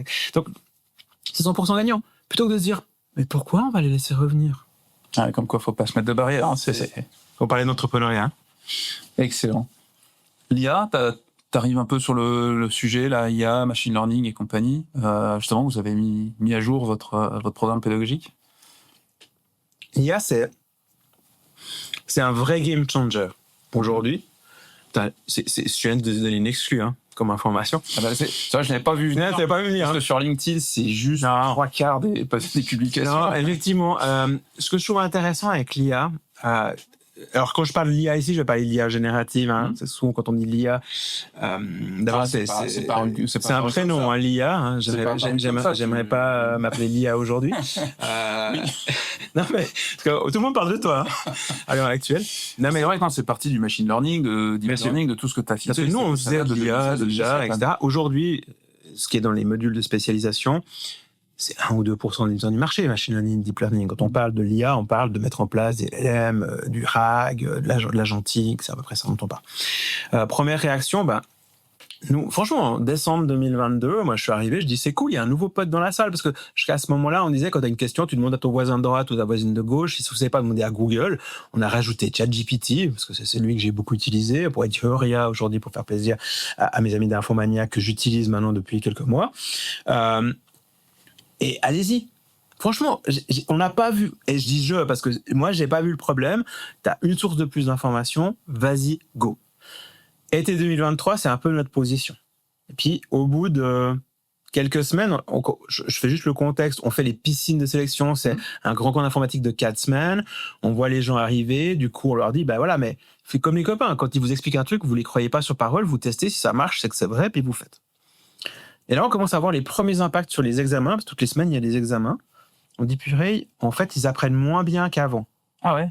On est en été 2023 chez nous, hein, à Lausanne, et les autres campus ont vu les mêmes choses. Hein, donc c'est pas propre à la Suisse, c'est assez fort partout, c'est plus fort dans les pays qui ont les moyens de payer les versions payantes. Tu le vois dès on le voit là. Là, on dit attention. Et donc on fait de la com, on fait de la prévention. On dit attendez, faites pas du copier-coller les gars. Mais comme si tu pouvais aller sur Stack Overflow ou GitHub, récupérer du code et puis copier-coller, il fallait pas le faire. Mais ça, tout d'un coup, ça a l'air un peu plus normal de le faire parce qu'on lui dit fais-moi l'exercice, il nous dit on fait copier-coller, ça marche, c'est cool. Mais du coup, quand on est à l'examen où il n'y a plus Internet, on n'y arrive plus. On n'a pas appris en fait. Ouais. En fait, on sait faire plein de choses grâce à l'IA, mais on n'apprend pas. Et donc, on voit ça, on commence à changer de discours, on commence à interdire, on teste des choses. Jusqu'à l'été 2024 sur différents campus, on échange entre nous. Puis là, on se dit ok. Il faut adresser l'aspect pédagogique là-dessus. C'est un game changer. On n'est pas les seuls à le dire, hein, je veux dire, là-dessus. Puis d'un autre côté, il y a un autre game changer. Les codeurs, c'est mort. Parce qu'il y a l'IA. On n'aura plus besoin de codeurs. Donc, depuis 2-3 mois, c'est que ça sur LinkedIn. On n'arrête pas de nous dire ça. Fondamentalement, c'est super intéressant. On se dit, mais attends, on est une école de code. On se positionne comme une école de code, quelque part en positionnement contre le côté très théorique de l'académique. Nous, on fait du code et on le fait bien. Ça va être compliqué. Ouais. Alors que les codeurs sont pas morts, faut pas arrêter. Et puis surtout qu'on ferme pas que des codeurs dans ce contexte-là. Et puis après, il y a les entreprises qui disent ouais, mais moi, par contre, j'ai besoin de spécialistes qui m'implémentent des solutions d'IA dans mon entreprise. Donc, on a une pédagogie qui est en train d'être challengée, on a un métier où on dit on n'a plus besoin de codeurs, mais on a quand même besoin d'informaticiens qui font de l'IA. Et on a des gens qui sont très bons pour faire ça. On commence à faire des hackathons, des IA Innovation Lab avec les entreprises, on y va. Et fort de tout ceci, collectivement dans nos différents campus, on se retrouve en juin 2025 dans un séminaire, on fait chaque année un séminaire global, et on dit ok, on change le cursus. Parce qu'il y avait déjà des idées, il y avait des réflexions, il y a des groupes de travail. Là, on dit on change le cursus. On ramène de l'IA à appliquer, donc du LLM, du RAG, de l'agentique dans le tronc commun, donc la première partie de la formation, on l'avait dans la spécialisation que la deuxième. C'est un séminaire avec le groupe entier. Hein, donc c'est tout, on a tous les campus, là on était sur l'île de Léron, on a un super fort qui a été aménagé pour nous. Et on remplace C++ par Python, parce que pour faire de l'IA, c'est plus pratique avec Python. Python venait un peu plus tard, donc on la ramène. On adapte le cursus et on lance ça le 8 décembre 2025, donc 6 mois, pour déployer un cursus, la plus grande refonte du cursus. Et maintenant, on mesure les effets dans les différents campus qui l'ont appliqué et on regarde. C'est combien d'élèves? 42 au total? Aujourd'hui, c'est 25 000 étudiants actifs. Donc actifs, c'est-à-dire qu'ils sont... quelques semaines, tu changes ton programme pédagogique, Alors, on le change pour ceux qui commencent ou qui étaient assez au début. Ouais. pour ceux qui étaient déjà sur le chemin, c'est trop compliqué. Par contre, on rajoute ils peuvent faire ces modules quand même après coup. Et nous, à Lausanne, par exemple, on fait de plus en plus de hackathons, on le fait par la pratique. Donc, d'un côté, on s'adapte très rapidement, on a testé tous les campus, on a fait des expériences. Après, on a introduit ça pour l'enraciner dans le cursus, et ultra rapidement. Et puis surtout, on va avoir des réactions ultra rapides. Et c'est pour ça qu'on échange beaucoup avec les acteurs académiques, parce qu'eux, ils ont un temps qui est plus long. C'est ni bien ni mal, c'est comme ça. Moi, j'en viens, j'étais à la HES, donc je vois bien. Et puis, par contre, ils sont intéressés de voir nos expériences pour voir qu'est-ce qui marche pas. Parce que l'avantage, c'est que si nous, ça marche pas, on corrigera tout aussi vite. C'est ça qui est important. Quand je vois l'impact sur l'école, là, je parle des petits, on vient vaguement de résoudre le problème des réseaux sociaux à l'école, après 12 ans. Après 12 ans. Après 12 ans. Donc, combien de temps il nous faudra pour résoudre les problèmes, enfin, les enjeux, pas les problèmes, les enjeux que pose l'IA entre ceux qui veulent pas d'informatique, ceux qui veulent de l'IA à 6 ans, enfin, les mêmes débats que ceux qui voulaient des tablettes dans les mains des gamins à 3 ans, quoi. On en discutait au téléphone l'autre jour, c'est Laurent Alexandre en France, mec a des diplômes bien plus que nous deux. Un peu con, mais très intelligent. Mais comme ça, je parle comme lui, comme ça marche. Et il disait sur un autre podcast, mais donner l'IA entre les mains des gamins à l'âge de 6 ans. C'est violent. C'est violent. Alors, il aime être comme ça. Il aime provoquer. Mais je pense qu'il le pense. Je pense pas qu'il le dit pour embêter. Du oui et du non. Qu'est-ce que t'en penses, toi, qui voit du côté pédagogue, justement, qu'est-ce que tu fais pour ça? Ce qui est intéressant, c'est que j'ai pas le même discours pour des adultes que pour des enfants. Et après, on peut discuter à quel moment on passe gentiment à l'âge adulte. Non, mais c'est important. On n'arrête pas de dire aujourd'hui, à l'ère de l'IA, c'est important l'humanité. Ce qui nous différencie de l'IA, c'est notre corporalité, c'est notre humanité, c'est notre créativité, malgré ce qu'on croit parce que l'IA est capable de faire plein de trucs, puis on croit que c'est de la création, c'est de la copie, d'accord ? Mais nous, notre créativité, elle est fondamentale. Et si on n'enrichit pas ça chez les enfants, ça va pas arriver par hasard. Et ça, il le dit aussi, le fait de pouvoir être en action, donc l'action physique, le fait de décider, le fait de présenter, de parler devant un micro, d'aller faire un instrument de musique sur une place du marché, si je prends l'exemple de mes enfants, d'être dans son corps, parce que de goûter les fraises, de goûter le vin, enfin, je veux dire, ça, l'IA, elle peut pas savoir ça. Donc, il faut qu'on soit des êtres humains d'abord. Et si on veut concurrencer l'IA sur son domaine, on va être très très mal parce qu'elle va aller beaucoup plus vite que nous, on le voit déjà aujourd'hui. Ouais. Par contre, on doit comprendre ce qu'elle fait, comment elle fonctionne. Donc oui, on doit quand même l'utiliser alors sous contrôle des parents et de manière ludique et éducative. On doit introduire le numérique, peut-être pas avec un écran où il dit tiens, déverrouille-toi, demande à ChatGPT et il saura comment t'expliquer. Et là, il y a tout l'accompagnement pédagogique en tant que parent, en tant qu'enseignant. Mais sauf que pour ça, il faut avoir du temps, il faut avoir des objectifs clairs et puis il faut avoir des moyens. C'est pas vraiment, enfin, je veux dire, on est un pays où on nous dit on n'a pas de pétrole, on a des idées, et puis, je veux dire, à l'heure actuelle, on désinvestit sur l'éducation, donc j'ai quand même un problème de concept. Dans une civilisation de la connaissance, en plus. Donc, on serait justement mieux placé que les pays qui ont du pétrole. Donc, il faut vraiment pouvoir travailler là-dessus. Et je pense qu'il y a des pédagogies qui le permettent. Il y a des gens qui se posent des questions. Et puis, c'est le moment de continuer à se poser ces questions. Après, moi, j'ai fait mes choix pour mes enfants parce que j'ai les moyens de les faire. Je les ai mis dans une école différente, l'école Steiner. Je les ai privés d'écran très longtemps parce que je trouvais que c'était important de les protéger de ça. Ouais, puis, mais c'était compliqué. Je veux dire, quand tu as dû attendre 13 ans pour avoir un ordinateur, 14 ans pour avoir un smartphone, et aujourd'hui ils sont les deux à fond dans ces outils-là, donc faut pas croire. Par contre, ils ont eu le temps de développer leur humanité, autre chose. Parce que si on fait pas ça quand on est gamin, si on grimpe pas aux arbres, si on construit pas les cabanes, on le fera jamais. Et ça, c'est vachement utile quand même. C'est chouette. Les entreprises, tu es au contact de beaucoup d'entreprises, les partenaires, ceux qui embauchent tes étudiants. L'arrivée de l'IA dans les entreprises, ça génère beaucoup de panique, beaucoup de stress. Ouais. C'est quoi ta vision là-dessus ? Tu me disais en préparant l'autre jour que finalement, des périodes de crise, on en a connu avant. Moi, ça m'étonne qu'on panique encore. Alors, pardon, moi, j'étais bluffé par l'IA. Enfin, l'apparition de ChatGPT. J'ai lu la biographie d'Altman. Même eux, ils ne l'ont pas vu venir. Genre, c'est arrivé du jour au lendemain. Ils ont décidé, parce qu'ils étaient en retard, de sortir le chat de test. Ils l'ont sorti. C'est quand même la première fois où, à peu près dans le métier, le lendemain, on s'est dit putain, le monde vient de changer. C'est assez rare d'avoir une sacrée mesure. Enfin, je veux dire, là, c'était Tu sais, on se posait tous la question, elle est quand la singularité? Alors, elle est encore pas là. Mais là, on avait l'impression de vivre un moment un peu singularité, quoi. Donc, nonobstant l'impact que ça a, les questions que ça a, et on est aujourd'hui dans le retour de la hype où on commence à voir que ça va pas faire le café, ça va pas tout résoudre, ça fera disparaître les informaticiens. Désolé pour les managers qui espèrent depuis des années. On a dit ça avec les Indiens, qu'elle allait nous faire disparaître. Après, le cloud allait nous faire disparaître. Non, c'est l'IA. Je pense que les managers auront disparu avant nous, quoi. Donc ça, c'est effectivement super important. Et il y a panique à bord. Et moi, là, j'ai de la peine. J'ai vraiment, alors, je parle pas des petites entreprises qui n'ont pas les moyens de se positionner, etc., mais qui sont souvent très pragmatiques en disant, moi, j'essaye, je regarde, etc. Je parle ici des grandes entreprises. Il y a 25 ans, on a réagi à la vague de la première phase de digitalisation. Il y a 10 ans, la deuxième phase avec le cloud d'un côté, les produits qui changent de l'autre. Et aujourd'hui, j'étais à Davos, là, en janvier. Alors, d'un côté, t'as les grands qui t'expliquent que ça va changer le monde puis qu'il y aura plus rien comme avant. Oui, mais pas comme ils pensent. Puis dans les side events où j'étais, t'as les intégrateurs qui sont des grosses boîtes, qui te disent, ah, mais bon, si t'as pas tes process maîtrisés, si t'as des data de merde, shit in, shit out, ça marchera pas non plus, quoi. Donc, en même temps, c'est bon pour les gens qui ont déjà une maturité digitale. Donc, il faut construire cette maturité digitale. Ce qui est compliqué, c'est quand tu vois des boîtes qui ont une bonne maturité digitale qui repaniquent parce qu'en fait, ils savent plus comment ils sont arrivés à cette maturité digitale. Quand je gagnais ces exemples-là, on a perdu ça, puis de se dire, mais les gars, on a fait ça il y a 20 ans, on a fait ça il y a 10 ans, et on le refait.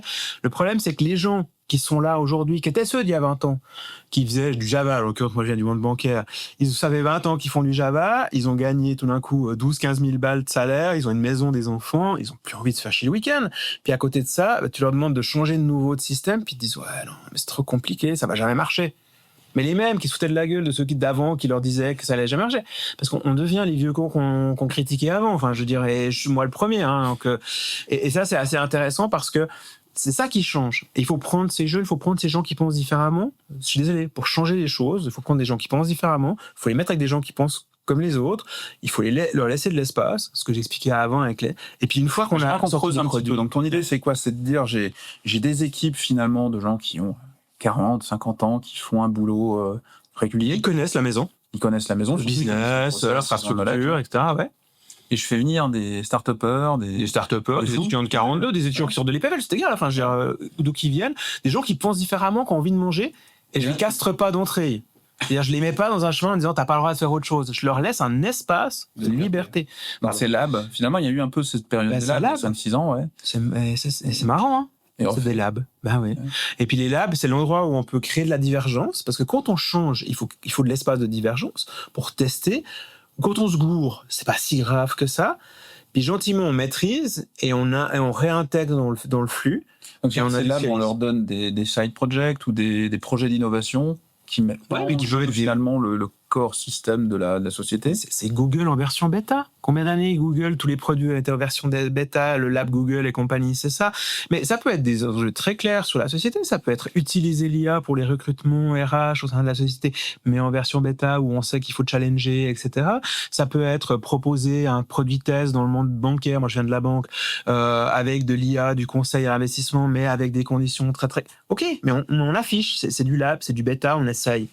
Mais c'est comme ça qu'on a construit l'e-banking. Il fonctionnait pas du premier jour. On n'avait pas toutes les fonctionnalités. Quand on a les plateformes de e-trading, les plateformes de crédit, il a bien fallu passer par là. Puis gentiment, tout ça, c'est industrialisé, c'est devenu plus mature. Puis maintenant, et en fait, on comprend pas qu'il faut revenir aux fondamentaux pour recréer de la divergence qui va de nouveau. Et en fait, les entreprises qui sont agiles, qui changent, qui réagissent, celles qui nous impressionnent, les GAFAM et compagnie, elles ont ça dans la culture. Puis on parlait de la Chine tout à l'heure. C'est comme ça, on y va, on teste, on fait vite, on se trompe vite, on corrige vite. On crée des espaces où se tromper n'est pas le même impact que si tu te trompes sur des choses qui sont très coûteuses. Et on y va. Il y a une dimension de budget quand même, parce qu'il y a une tentation de plein de boîtes ces dernières années qui a été de mettre des Chief Innovation Officers. Et puis le mec, il est tout seul. Puis vas-y, fais des POC dans ton coin. Toi, ce que tu dis, c'est un message différent. C'est de dire, il faut accepter quand même de mettre un petit budget pour mettre une petite équipe avec des jeunes un peu fous qui partent dans tous les sens et des gens qui sont des anciens de la société. Et on trouve ensemble des solutions. Et puis voilà, on accepte de se planter, mais ça a un coût, cette équipe-là. C'est pas juste un Chief Innovation Officer. C'est ça un peu le message, c'est d'accepter quand même d'investir dans l'innovation. Mais c'est même plus large que ça. C'est de dire, il faut accepter de changer son ADN pour être une entreprise plus innovante. parce que le monde change et pas continuer à changer. Alors, il y a bien un truc qui change pas, c'est le changement. Ça, j'ai appris ça chez VM. Et donc, il se veut dire que mettre quelqu'un, même une entité, un lab en dehors de la réalité complètement, c'est faire fausse route, c'est donner bonne conscience. Les boîtes qui nous impressionnent, les Logitech de l'époque et compagnie, c'est des boîtes qui ont créé une culture du changement. Ils ont commencé par des labs, ils ont infusé dans l'industrie. On est très fort quand on est sur des petites industries, parce qu'il faut changer. Le tissu industriel suisse, les PME industriels qui sont en concurrence avec tous les acteurs internationaux dans la Chine, ils n'ont pas le choix. C'est ça où ils meurent. Et en fait, ils sont ultra agiles. Alors, les tout grands commencent à devenir un petit peu lourds, mais les petits, ils sont en invention permanente. C'est dans l'ADN. Tu vas discuter avec le board, ils savent. Et puis, des grandes structures où c'est facile, banques, assurances et compagnie, on dit, ouais, mais bon, pourquoi changer? Quand je discutais à la BCE, qui est un partenaire de 42, mais je veux dire, quand je leur disais, mais vos concurrents, le jour où Google ou Apple font des crédits hypothécaires, ils disent, ça n'arrivera jamais. Ah bon? Ils font des crédits hypothécaires dans certains pays. Ils font du crédit à la consommation. Amazon fait du crédit à la consommation pour les entreprises qui vendent sur son site. On a des produits financiers aujourd'hui où tu peux investir dans des bitcoins et compagnie. Elles sont en train d'arriver, ces entreprises-là. Et le jour où les méta-acteurs considéreront que c'est un marché important, Google, c'est tout le monde. Pour un crédit hypothécaire, c'est exactement si ça joue pas, quoi. Il y a quand même des enjeux. Alors, ok, on a la FINMA, on a des choses qui nous protègent, mais c'est se voiler un peu la face. Et je pense qu'il faut non pas créer un Chief Innovation Officer, même pas créer un lab, il faut le faire pour le faire, mais il faut passer vers une culture qui est un peu plus ouverte au changement de manière large. Je reviens un petit peu sur l'éducation. Toi, tu as des étudiants tu prends quoi, de 18 à... Il n'y a pas de limite. Le plus vieux chez nous a 61, je crois, à l'heure actuelle. Ah, chouette. Moyenne d'âge 27-28, ça dépend de la période de l'année, donc toi, ça donne une bonne idée. Et donc, tu as des élèves qui arrivent, qui connaissent pas l'IA, c'est toi qui leur apprends. Ils savent même pas coder pour la plupart. Ils savent même pas coder, ouais. L'IA, maintenant, ils savent, ils sont pas cons. Ils l'utilisent comme n'importe qui. Est-ce que... Alors, je t'ai posé un peu la question tout à l'heure, à partir de quel âge il faut mettre l'IA dans la main des enfants, et j'ai eu ta réponse, mais à quel âge les institutions devraient commencer à l'apprendre? Est-ce qu'on le garde pour des études spécialisées en informatique, ou est-ce qu'il faudra déjà les sensibiliser avant, sans parler de les mettre à 6 ans, mais est-ce qu'avant la maturité, il ne faudrait pas commencer à toucher un peu à ça? Alors moi, j'ai une règle simple, il faut d'abord apprendre à faire la chose sans l'IA. Une fois que tu sais la faire, il ne faut plus jamais la refaire sans l'IA. Mais on a appris les tables mathématiques de multiplication. Il y a des bases à conserver, quoi. Parce qu'il fallait qu'on calcule ça, il fallait qu'on crée aussi les systèmes neuronaux qui permettent de faire. Et après, on n'a plus jamais... vas-y, fais une multiplication pour rire. Non. D'accord. Non, mais c'est juste... tu vois l'idée. Mais je dis... Mais en même temps, si j'ai pas appris à faire une multiplication, je sais pas ce que c'est conceptuellement une multiplication, donc je comprends pas ce que me fournit ma machine à calculer. Ouais. Si j'ai pas appris à coder, je prends cet exemple-là parce qu'il est parlé, mais je sais pas comment ça marche derrière. Je sais pas comment ça marche derrière, donc du coup, je peux pas contrôler ce que me fournit. Toi et moi, on utilise l'IA après 20 ans ou 30 ans de carrière. Donc en fait, on sait comment faire notre job et on demande à l'IA de nous aider à le faire et on peut la challenger. Un jeune de 20 ans aujourd'hui, s'il apprend à faire ça avec l'IA, il a un vrai challenge. Donc il faut d'abord qu'il sache faire son job. Alors il peut demander à l'IA de lui expliquer, de l'accompagner, de lui créer des exercices. Mais le problème, c'est que pour faire ça, il faut souffrir. Et aujourd'hui, il y a un enjeu, c'est qu'on n'apprend pas sans souffrir. Parce qu'en fait, si on apprend facilement, c'est qu'on n'apprend pas, c'est qu'on savait ou bien qu'on n'a pas compris. C'est important, ça. Ouais, c'est super important. C'est dur à dire. Moi, je suis papa, puis quand je dis ça à mes enfants, ils me font la gueule. Et en fait, fondamentalement, aujourd'hui, on est un peu dans la loi du moindre effort, quoi.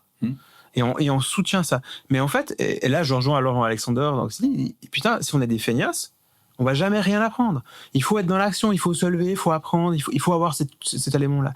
Et je pense que c'est vraiment ça qui est intéressant. Et malheureusement, ce qui me fait vraiment peur avec l'IA, c'est que ça crée une divergence entre des gens intelligents qui deviennent de plus en plus intelligents et des gens qui sont en fait pas si intelligents dans certains domaines et qui en fait utilisent l'IA comme une béquille et en fait apprennent moins. Et ça, c'est un piège. C'était le même problème avec les réseaux sociaux. C'est pour ça que j'ai peur du temps de réaction face à ces choses-là, parce qu'il y a des gens qui vont se faire avoir par ce biais-là. Alors on parlera de sélection naturelle si on veut bien, mais à un moment donné, ça laisse des traces. C'est un peu de sélection par les moyens quand même, non? Parce que tu disais tout à l'heure, il faut avoir des parents qui ont le temps d'accompagner les enfants, de passer du temps là-dessus, d'avoir les moyens intellectuels aussi, d'amener l'enfant vers un objectif d'exercice pour utiliser l'IA. Et finalement, c'est une sélection naturelle, c'est surtout une sélection par les moyens, et ça va créer des grands fossés finalement presque entre pays, non? Ça va accélérer les fossés. Ça va... Alors d'abord, les fossés au sein des pays, Parce que ça, malheureusement, et on n'a pas besoin de ça. Je veux dire, quand on voit l'impact des réseaux sociaux sur les positions des uns et des autres, ne serait-ce que politique ou autre, c'est déjà pas simple. Donc là, on va accélérer ça. Entre les pays, oui, parce que mine de rien, payer $20 en Suisse ou $20 dans certains pays, voilà. Et on le voit sur le réseau 42 où on a des campus un peu partout. Il y a quand même des endroits où les problèmes sont moins criants, parce que simplement ils ont pas les mêmes moyens que nous et donc moins accès aux IA payantes notamment. Mais ce que tu dis, ce que je trouve intéressant, c'est que le moyen, on parle souvent de l'argent, c'est facile, mais le moyen, il est à quel point mes parents, là je reviens sur les enfants, font attention à mon éducation. Et ça, c'est vachement plus vicieux, parce qu'en fait, indépendamment du temps, enfin des moyens qu'ils vont mettre à financier, c'est du temps qu'ils sont capables de me challenger, parce que le premier facteur d'éducation, ce sont les parents. Et aujourd'hui, je pense que là-dessus, on a un challenge, et en Suisse, on n'est pas génial, parce qu'il faut bosser à deux, c'est devenu très très compliqué. Dans beaucoup de pays, encore en Suisse, on bosse 42 heures par semaine, mais je prends la Chine, alors pas la Chine de Shenzhen, mais parce que là, l'IA, ils sont très habitués à ça, mais dans la Chine profonde, ça bosse plus de 60 heures et même plus s'ils peuvent. Et c'est même pas qu'on les force, c'est qu'ils ont besoin de travailler plus pour gagner plus. C'est un besoin. On se rend pas compte qu'on bossait autant il y a des années. Ça laisse pas de temps pour les enfants, quoi. Non, mais il y a les systèmes familiaux qui compensent dans ces pays-là, souvent. Je fais une généralité, mais et aujourd'hui, dans nos pays occidentaux, les systèmes familiaux sont plus vraiment là. Quand je dis familiaux, c'est la grand-mère, c'est le grand-père, c'est le tante, enfin l'écosystème de la tribu un petit peu au sens large. Donc c'est plus compliqué, et puis on se retrouve un peu à être gardé par la télé, YouTube aujourd'hui, l'IA demain. Enfin, et je pense que ce qui reste vrai il faut former les gens. Et moi, je reviens à la question de départ. Est-ce que c'est pas les institutions, finalement, qui doivent assurer une formation minimum de base à tous les élèves ? Oui. C'est ce qu'elles font. Alors, je pense qu'elles le font. On y a, j'entends. Mais on y a, oui. Dans des établissements publics, je pense que c'est important de l'intégrer, de l'amener. Mais pour ça, il faut encore qu'on ait des gens qui l'aient compris et puis qu'on la mette en place. On y est pas encore, ouais. Et puis, en même temps, ce que je trouve intéressant, je donne un exemple. On va parler des jeunes, 12 ans. 42, super succès en France, etc. Travaille avec l'éducation nationale en France pour mettre de l'informatique, du numérique chez les jeunes de 10-12 ans. Qu'est-ce qu'a fait 42 ? Elle a fait ce qu'il savait faire, c'est-à-dire de se dire c'est pas grave, on n'a pas besoin de profs, on a besoin que les jeunes s'aident les uns les autres. J'imagine la fin de l'histoire. Les profs sont là pour créer les conditions cadres dans la classe, que les gens puissent apprendre. Mais les profs, et c'est pas une critique, c'est pas des spécialistes d'informatique. Donc en fait, eux, ils savent pas. Ce qui est génial, c'est quand j'ai discuté avec une prof qui a mis en place ce programme, c'est des centaines de classes maintenant en France qui déployaient ça. Elle dit, mais moi, j'ai appris beaucoup plus, enfin autant que mes élèves. Moi, j'ai appris plein de trucs. Et, alors que c'est vraiment fait pour les gamins de 10-12 ans, c'est un visuel. Mais je trouve génial qu'en fait, ce genre de méthode où on crée des conditions cadres et on laisse les jeunes, parce que mine de rien, les jeunes qui utilisent l'IA aujourd'hui, ils savent faire, tu vas discuter avec eux, ils sont assez critiques, mine de rien. Mais quand tu leur donnes un espace pour développer ça, montrer les uns les autres, ce qu'on fait nous dans nos boîtes où il y a un collègue qui nous montre, mais en fait, tu as un super écho d'apprentissage à ce niveau-là. Parfait. Écoute, c'était riche d'enseignements, puis c'était plein d'idées. On n'est pas encore sauvé de l'IA, je pense, mais je pense qu'on va encore en parler un petit moment. Ouais. On va encore en parler un petit moment. On n'est surtout pas sauvé d'avoir des murs LinkedIn qui nous parlent d'autre chose. Mais... Non, mais la bonne nouvelle, c'est que maintenant, on va rentrer un peu dans le monde de la robotique humanoïde. Donc, on va avoir une interaction un peu moins virtuelle et un peu plus réelle. Ça sera l'autre histoire. Bon. En tout cas, merci de nous avoir raconté un peu tout ton parcours entrepreneurial et toute cette aventure 42. Allez, je te fais un petit peu de pub. Je le mets devant la caméra. C'est le livre que tu as écrit, l'Aventure 42. Ça décrit toute ton aventure entrepreneuriale pour la création de 42 Lausanne. Ouais, et c'est intéressant parce que on l'a écrit sous l'angle avec Serge Raymond, qui est le président de l'association, sous l'angle de l'entrepreneuriat, parce qu'il y a un chemin. C'est une PME. Je veux dire, aujourd'hui, on se bat, on a 5 ans, on continue à se battre pour la faire vivre. Et je trouve intéressant de pouvoir partager ça, et puis de mettre en parallèle dans le livre, il y a l'aventure que vivent les étudiants. Et en fait, en l'écrivant, on a réalisé qu'on était passé par les mêmes chemins, qui sont des chemins initiatiques que tu trouves dans Star Wars, dans Matrix. Je veux dire, c'est les grandes étapes des chemins initiatiques. Et c'est ça qui change les gens. Quand tu rentres dans une école, quand tu rentres dans une entreprise où ta vie change, parce qu'en fait, tu rentres dans un chemin initiatique où c'est l'épreuve qui te fait grandir et c'est les gens qui sont autour de toi qui t'aident à la surmonter. Et une fois que tu as compris ça, tu peux faire tout ce que tu veux. Ça, c'est vraiment le message qu'on passe dans ce livre que j'ai envie de passer et qui n'est pas un message, c'est un message qu'on dit depuis des millénaires. Juste fais-le et change le monde, quoi. C'est aussi simple que ça. Merci. Quelques chiffres sur 42, tu m'as dit 25 000 élèves au total sur le groupe. 42 Lausanne, c'est combien 42 Lausanne, on a, depuis l'ouverture, donc ça fait 5 ans, on a eu 14 000 candidats. Plus de 900 étudiants qui ont démarré le cursus. À l'heure actuelle, on a encore 500 étudiants actifs à Lausanne. Et là, promo, enfin pas une promo, mais sur plusieurs 150, 200 par année à peu près. Puis là, quand je dis actifs, c'est qu'ils sont encore en train de former. Ils sont pas arrêtés. Pour certains bossent déjà, ils ont fait leur stage, etc. Et puis là, on ouvre à Zurich. Ça, c'est notre nouveau challenge. Ouverture septembre. Septembre. En allemand, en suisse allemand même. Et c'est intéressant de voir comment on peut répliquer et ne pas répliquer parce qu'on réplique pas la même aventure. On en construit une nouvelle dans un autre endroit avec des nouvelles personnes. Donc c'est super intéressant. En suisse allemand, justement, tu m'amènes la question. C'est pas en anglais en fait, 42. Alors nous, on va le faire en allemand. Alors, le 42 est traduit de plein de langues, portugais, italien, espagnol, russe, turc, enfin, on est partout. Il y a toujours du contenu en anglais de base. Il n'y a pas de barrière à l'entrée, donc les gens parlent pas forcément anglais quand ils arrivent. Alors vraiment, dans le tronc commun que la première partie, c'est important de traduire dans la langue locale. C'est intéressant parce que les campus allemands n'ont pas fait ce choix-là. Du coup, ils ont 50% de non-allemands dans ce contexte-là. Et puis maintenant, ils doivent leur apprendre à parler l'allemand parce que mine de rien, quand tu sors même à Wolfsburg, qui est le siège de Volkswagen, puis que tu veux parler pour bosser, faut parler l'allemand. On parle allemand. Il y a pas de miracle, mais comme ici, je veux dire, c'est ni bien ni mieux. Donc c'est super important d'avoir vraiment cet ancrage local. Et puis l'ancrage avec la culture, parce que 42 Zurich, c'est pas 42 Lausanne. Ici, c'est campus apéro, on voit. Puis là-bas, c'est campus sérieux. C'est quel budget de fonctionnement 42 Lausanne? Alors nous, on a un budget d'1,5 million par année pour former ces 500 étudiants à peu près. Zurich, ce sera à peu près la même chose, le même type de taille. On démarrera avec ça. Et ça, il faut aller les chercher. Et tous les ans, il faut aller chercher 1,5 million. Et tous les ans, il faut aller chercher 1,5 million, principalement dans les entreprises partenaires qui nous soutiennent, que je remercie. Donc, tu as cité Infomaniac, Coca, Swisscom, Banque Cantonale Vaudoise, Audemars Piguet, 30 d'entreprises partenaires ici à Lausanne. On varie aussi parce que la situation économique est pas simple. Donc c'est important aussi d'avoir des fondations, des pouvoirs publics. Mais il y a le canton de Vaud qui est devenu partenaire pour des projets autour des petites entreprises. Donc voilà, on essaie de diversifier les sources de revenus comme n'importe quel entrepreneur qui diminue ses risques. On a aussi des prestations de services qui financent une partie de l'école.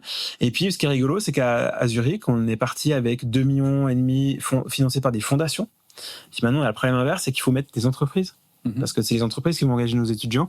Et c'est les entreprises qui nous donnent, outre l'argent, le feedback du terrain. C'est, voilà, l'IA est un super exemple. C'est de quoi j'ai besoin réellement. Et j'ai pas besoin de quelqu'un qui fait du machine learning ou du deep learning. J'ai besoin de quelqu'un qui fait du RAG et de l'agentique là maintenant. Tout de suite, parce que c'est ça qu'on veut faire maintenant. Et ça, on est capable de leur les fournir. Et ça, elles apprécient parce qu'elles voient ce côté-là. Et nous, la moitié du travail, c'est de former les gens. L'autre moitié, c'est de former les entreprises à arrêter de recruter comme avant et puis à arrêter de fonctionner à l'ancienne, de revenir sur ce mode dont on a parlé tout à l'heure. C'est... Pour une entreprise, pour un dirigeant qui nous regarde, là, devenir partenaire de 42... Pour cette firme, par exemple. D'abord, on accepte tous les dons. Ouais. On est une association, on est non-profit. D'entrée, c'est quoi la promesse derrière pour l'entreprise? Ça, ce qui est intéressant. En fait, on accepte tous les dons. Et toi, tu me parles de ticket d'entrée et de promesse. Donc, en fait, on reçoit des dons. On a des entreprises qui font leur collecte de Noël, qui nous ont envoyé 700 francs ou 2000 francs. On est super contents et on les met en valeur. Et puis on a des partenaires qui assurent un revenu régulier sur au moins 3 ans. Et là, le ticket d'entrée, c'est 20 000 francs par année. Donc ce qui est quand même un ticket, mais c'est-à-dire on crée une relation et là ils peuvent venir recruter sur le campus, on fait des événements avec eux sur le campus, à partir de 50 ou 100 000 francs on fait des hackathons, des innovation labs, donc on investit du temps aussi avec eux. Et puis là ça leur permet, en fonction de leur intérêt, ça peut être du recrutement, ça peut être faire plus d'innovation, changer le mindset, ça peut être juste corporate social entreprise. Et moi je dis toujours, on peut faire de la donation, être bien pour le système, et puis avoir un business case. Et en fait c'est quand on a les deux qu'on dure avec les partenaires qui renouvellent et qui continuent à faire ça. Donc on peut arriver avec une idée de projet ou un besoin et finalement avoir cet échange. Oui. qui apprennent aux étudiants et qui servent aussi à l'entreprise. Exactement, et on le fait soit avec nos partenaires en priorité, et des fois on le fait sur mandat. On a une société qui nous appartient, qui fait des mandats. Tout d'un coup, j'ai une entreprise qui me dit, on avait un cas d'une entreprise à la chaux de fonds dans l'industrie qui disait, moi je veux tester ça, combien ça coûte? On leur a dit, ça coûte 30 000 francs. Ils sont venus faire tout un week-end à hackathon avec nos étudiants, ils étaient super contents en partant. C'est pas les partenaires, c'est des clients, mais c'est 30 000 francs, une partie a été aux étudiants, une partie pour l'organisation de l'événement, puis le reste ça finance l'école. Voilà, donc on diversifie, on donne des cours aussi, upskilling 3 jours pour les gens d'entreprise. Donc on essaie différents systèmes. Why not? Alors ils me détestent mes collègues quand je dis ça parce qu'ils me disent arrête tes idées à la con. Mais voilà, mais moi j'aime bien, on essaye, puis des fois il y a des choses qui marchent pas, puis on arrête. Des fois il y a des choses qui ont marché pendant 2 ans, puis on refait d'autres. Puis voilà, on y va. Et ça c'est un état d'esprit. Et les entreprises elles aiment ça parce qu'elles aimeraient avoir ça. Exactement. Et c'est dur à avoir parce qu'il faut un vrai lâcher prise. Ça gagne de l'argent 42 ? Ou c'est pas vraiment pas le but? Non, c'est pas le but. On est là pour faire, fonctionner le système. Si aujourd'hui j'arrivais à pas avoir des pertes chaque année, je serais content. Honnêtement. Le statut là, c'est une société association. ou c'est association. Un peu connue. Donc de toute façon, on fait pas de bénéfices. Ah. Mais si j'avais un peu d'argent en réserve pour mener des projets, pour pouvoir investir dans des choses, je serais content. Et puis là, c'est important. C'est comme une entreprise. Après 5 ans en général, même si tu fais de temps en temps du bénéfice, t'es pas stable. Donc nous, l'ouverture de Zurich va nous permettre d'être sustainable, d'être au niveau national, et puis de mutualiser aussi les 2 équipes. Donc on va un peu réduire un peu les coûts. Et puis en Suisse, si t'es pas en Suisse allemande, t'es pas en Suisse. Donc c'est aussi super important pour être durable. Moi, mon objectif, je te parlais de mon rythme de changer. Moi, mon objectif, c'est de faire en sorte que 42 de Switzerland, donc qui regroupera 42 de Lausanne et Zurich, qui est le nom de l'association en fait. En fait, à un moment donné, je me dis, c'est bon, ça roule. Même s'il faut toujours se battre, parce que je pense que quand t'as besoin de te battre, tu changes pas. Ouais. Donc il faut se battre, mais il faut se battre à un niveau raisonnable et puis pas te mettre en danger chaque année non plus. On est encore dans ce mode start-up. En fait, on fait un scale-up. On est dans la phase de scale-up pour grandir et pour atteindre ce seuil à peu près admissible. On te souhaite en tout cas une belle aventure chez 42 Zurich à venir. Merci. T'as trouvé les locaux, c'est tout prêt. On est à bout touchant, on a 3 belles alternatives. Là, on est en train de décider. Donc, je pense qu'au moment où le podcast aura été publié, on aura fait notre choix, on l'aura lancé. Et on est vraiment lancé le projet à fond et on va très très vite. On a ouvert Lausanne en 6 mois, on va ouvrir Zurich en 7. T'as déjà fait les appels aux étudiants, non? Ou... Pas encore. On attend d'avoir les locaux. Ouais. Parce que justement, ce sera plus simple. Et on a l'équipe qui est en train de se constituer. J'ai déjà 2 personnes qui travaillent depuis 2 ans dessus. Donc, des gens du coin qui parlent aussi allemand. C'est super important. Bon, on te souhaite tout le succès. Merci vraiment pour cet échange, pour ton parcours, pour ta lucidité, puis surtout pour cette façon de nous rappeler que dans un monde qui s'accélère, finalement, la question, elle n'est pas technologique, elle est avant tout humaine. Donc si cet épisode vous a plu, si vous a donné des idées d'orientation pour vos enfants, ou même pour vous, dans un monde qui est en constante mutation, n'hésitez pas à liker, à commenter, donnez-moi votre avis, partagez-le avec vos proches. En tout cas, pour ne rien louper au prochain épisode, retrouver nos futurs invités, je vous invite à vous connecter avec moi sur LinkedIn, sur Instagram, je m'appelle Sébastien Vandenberg, à bientôt sur la tête de Seb.